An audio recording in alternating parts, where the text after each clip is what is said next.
The morning sunlight filtered through the leaves, casting a warm glow over the peaceful countryside. At a roadside tea shop, CEO James sat on a wooden chair, focused on the conversation with his business associate. They were discussing a new project, their voices lively and engaged. In the middle of their discussion, a familiar figure passed by outside. Ly Tu Diep. James's brow furrowed as his eyes locked onto her. She was walking beside Barmay, carrying a basket, seemingly on their way to the market. But what caught his attention most were the bruises on her face. His expression darkened. What had she endured in these past few days? Ly didn't notice his gaze. She walked silently beside Barmay, her eyes distant, as if she had long grown accustomed to the cruelty surrounding her. At the crowded marketplace, Barmay led her into a clothing store.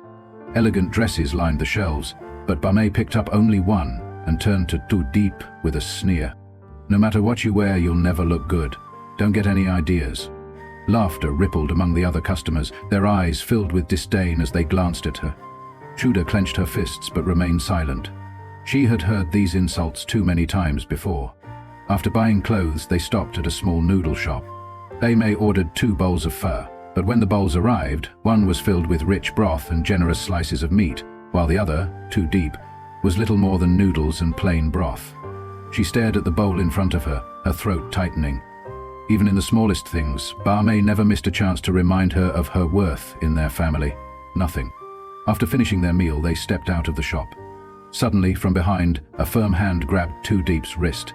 She turned, her breath catching as she saw James standing in front of her. "Come with me." His voice was firm, leaving no room for argument. Barmay's eyes widened in shock. Before she could react, James turned his piercing gaze toward her, his expression cold and unyielding. "We need to talk." The air grew tense. Ly Tu Diep was pulled forward, her heart pounding with emotions she couldn't name. She had no idea what would happen next. But for the first time in a long time, she felt like someone was truly standing by her side.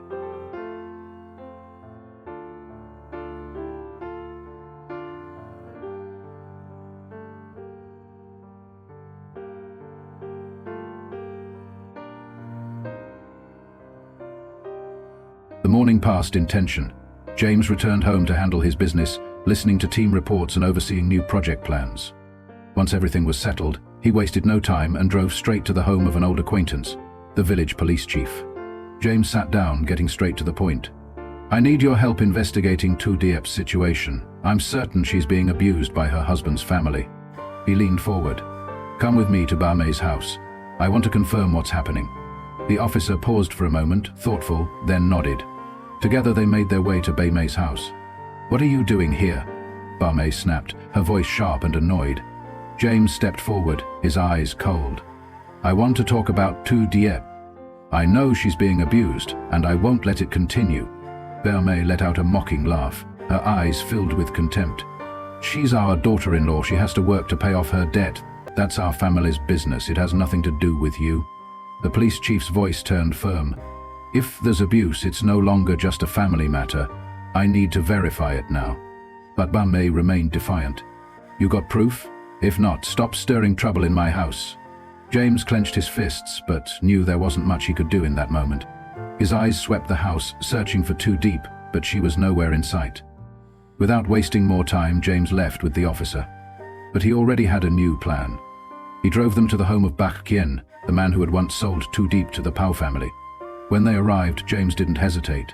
"I need your help getting Ly Tu Diep out of that house. I'll pay whatever it takes to free her." Kien stayed silent for a moment, then lowered his head with a heavy sigh. "I owe that girl too much. If I can help, I will." And so the plan began. The next day, James returned to Barmay's house, this time with a large sum of money. In front of Barmay and Pao, he laid the cash on the table. "I want to buy Ly Tu Diep's freedom. This is what you want, isn't it?" Barmay stood speechless at first, but then her eyes lit up with greed. James didn't wait for her approval. Once the money was counted and confirmed, she agreed. Ly Tu Diep was free to leave. Without another word, James and Ly Tu Diep stepped out of the house. They walked straight to the car and drove away, heading back toward the little hut that once felt like home.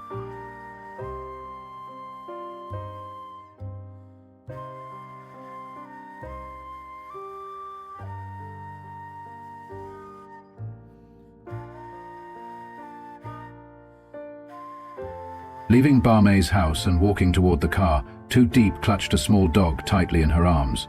Her eyes were red with emotion. She never imagined she would finally be free from the place that had imprisoned her for so long. Buckian, standing nearby, was filled with guilt. He stepped forward, voice low. "Tudi, I'm sorry for everything." She gave a faint nod, her expression calm, but her eyes carried the weight of everything she had endured. James opened the car door for her.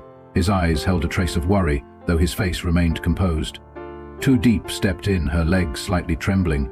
Everything had happened so fast, like a dream. She turned to him, her voice unsteady. "Thank you for helping me." James looked at her for a moment before quietly replying, "No need to thank me, I just did what was right." The two of them walked together along the familiar dirt road, speaking softly. In her arms she still held her beloved dog, Haki. Tu Diep slowly stepped into the small hut that had once been her shelter. Each step was heavy, but her heart felt lighter than it had in a long time. Inside, everything was just as she had left it. Only a thin layer of dust on the table and chairs showed that time had passed. She set the little dog down. It ran around happily before curling up in the corner, as if it had never left. Suddenly, Tu Diep's vision darkened, her body wavered, then collapsed. James rushed forward, catching her in time. She felt weightless in his arms, even thinner than he remembered. Her face was pale, her breathing weak. Tu Diep, can you hear me?" She couldn't answer. The only thing she felt was the warmth of his arms before falling into unconsciousness. Without hesitation, James carried her to the bed, his eyes filled with concern. He pulled out his phone and called the doctor, requesting an immediate visit. After laying her down, he gently covered her with a blanket.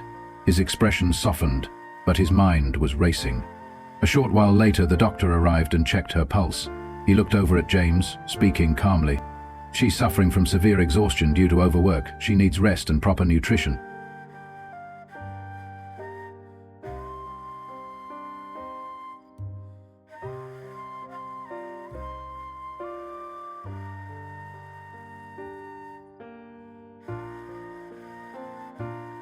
After the doctor left, James knew she needed rest, but more importantly, she needed nourishment.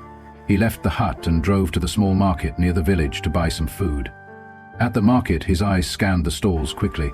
He picked up rice, minced meat, fresh vegetables, and stopped by the egg vendor to buy a few eggs, planning to use them to ease her bruises. The vendor looked at him curiously. "You must be cooking for someone who's sick." James simply nodded with a small smile, offering no further explanation. When he returned to the hut, he lit a fire and began cooking porridge. The flames danced quietly, casting a warm light over his tall figure. His hands moved with calm precision, rinsing the rice, boiling water, carefully adding each ingredient.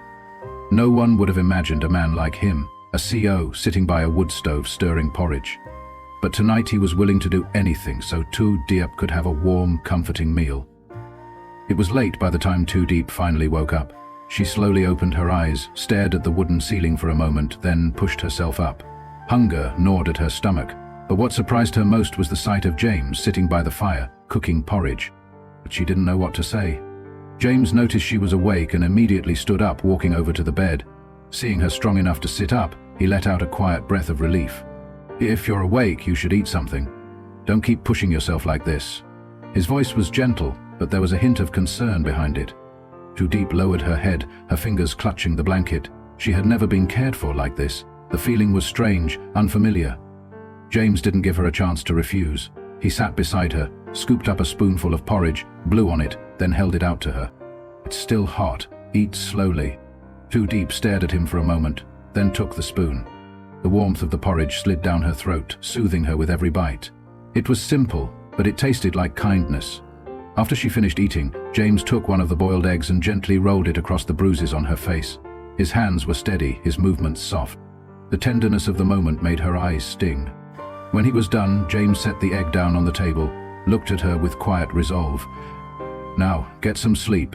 Don't think about anything else." Tu Diep nodded silently and pulled the blanket up. James stood and stepped outside, sitting down by the door. He knew she still had a lot weighing on her mind. But tonight, at least, she could rest more peacefully than she had in a long time.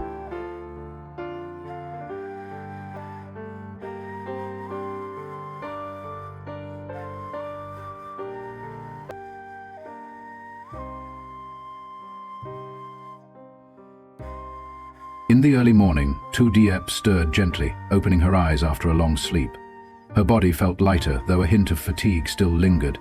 As she turned her gaze toward the outside, she froze. James was still sitting at the door, head slightly bowed, clearly having stayed up all night. She watched him for a long moment, a wave of indescribable emotion rising in her chest. Not wanting to wake him, she quietly stepped back inside, took a small blanket, and tiptoed out. Carefully, she draped it over his shoulders. But just as she placed it, James stirred awake. He blinked, startled, and looked at her, his voice rough from sleep. "You're awake? How are you feeling?" Diep quickly stepped back and lowered her head. "I feel much better now, thank you." James looked at her for a while, then gave a soft smile. "Good." He stood up and stretched, shaking off the stiffness of the night. "Wait here. I'll warm up some porridge for you." Tu Diep widened her eyes slightly. She hadn't expected him to still be this attentive. When James returned with a steaming bowl, she quietly took it, eating slowly, spoonful by spoonful. He sat beside her, watching her eat, visibly more at ease. After the meal, James cleared the bowls and stood up. "I have some things to take care of today. Stay home and rest. Don't do anything strenuous." Tu Diep nodded, but deep inside, she didn't want to just sit still. As soon as James left, she gathered a knife and bamboo cords, then headed into the forest alone. She wanted to cut some bamboo to reinforce the hut, make it stronger. By midday, when James returned and found the hut empty, his brows furrowed. He scanned the area, then quickly headed toward the bamboo grove. There he froze. Tu Diep was crouched down, carefully splitting bamboo stalks with quiet focus. He strode toward her, voice low. "What are you doing?" Startled, Tu Diep looked up, a bit flustered to see him. "I wanted to fix the hut." James inhaled sharply, then stepped forward and took the knife from her hand. "You're still not fully recovered. Why are you pushing yourself like this?" She lowered her head, unsure how to respond. She simply wanted to handle things on her own, without relying on anyone. But James's stern gaze made it impossible to argue. He let out a slow sigh, placed the knife down, then spoke firmly. "If you want to fix it, let me help." Without waiting for her response, he grabbed the bundle of bamboo beside her and got to work. Tu Diep stood there watching him, a strange feeling stirring in her chest. This was the first time someone had stayed, the first time someone had willingly helped her without asking for anything in return.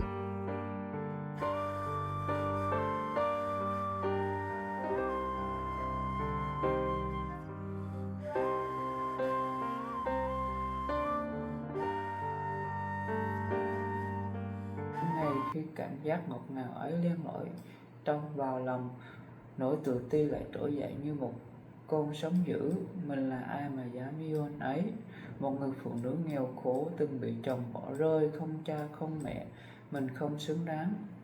Cô tự nhủ, đôi mắt mờ đi vì những giọt nước mắt kìm nén.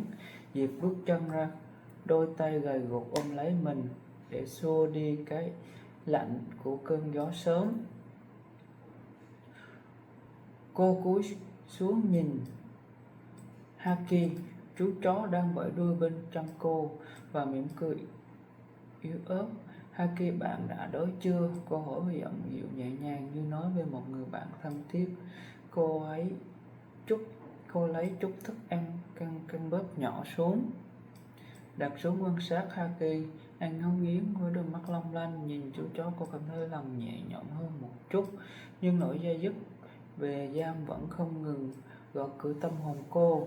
Mình đã từ chối anh ấy, nhưng tại sao là mình đại đâu như thế này?